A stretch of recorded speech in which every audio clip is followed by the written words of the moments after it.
ഇരുവൃക്കകളും തകരാറിലായ യുവതി കനിവ് തേടുന്നു. മണൽ കിസാൻ റോഡിൽ താമസിക്കുന്ന മഹേന്ദ്രന്റെ ഭാര്യ ജേഷ്മ മഹേന്ദ്രനാണ് 2 വൃക്കകളിലും തകരാറിലായതിനെ തുടർന്ന് 5 വർഷമായി ചികിത്സയിൽ കഴിയുന്നത്.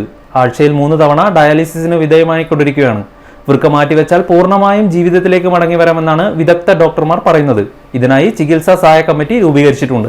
ഇതിനകം 10 ലക്ഷത്തോളം രൂപ ചികിത്സക്കായി ചെലവഴിക്കേണ്ടി വന്നിട്ടുണ്ട്. കിഡ്നി മാറ്റിവെക്കലിനും തുടർ ചികിത്സയ്ക്കും 35 ലക്ഷം രൂപ ചിലവ് വരും. സാമ്പത്തികമായി പിന്നോക്കം നിൽക്കുന്ന ഈ കുടുംബം ചികിത്സയ്ക്ക് പോലും പണമില്ലാതെ ബുദ്ധിമുട്ടുകയാണ്. ചികിത്സക്കായി ആവശ്യമായ തുക കണ്ടെത്തുന്നതിന് വേണ്ടി ചികിത്സാ സഹായ കമ്മിറ്റി രൂപീകരിക്കാൻ തീരുമാനിച്ചത്. കേരള ഗ്രാമീൺ ബാങ്കിൽ ശ്രീപുരം ശാഖയിൽ ജോയിന്റ് അക്കൗണ്ട് ആരംഭിച്ചിട്ടുണ്ട്. പ്രസിഡന്റ് എ മോഹനും സെക്രട്ടറി KP ശ്രീജയും ചേർന്ന് രക്ഷാധികാരികളായി കണ്ണൂർ കോർപ്പറേഷൻ വികസന standing committee chairman PK Ragesh, councillor K Seetha, KP Rashid, advocate Martin George, ഖജാൻജി P വിനോദ് കുമാർ തുടങ്ങിയവരാണ് കമ്മിറ്റി രൂപീകരിച്ചിട്ടുള്ളത്.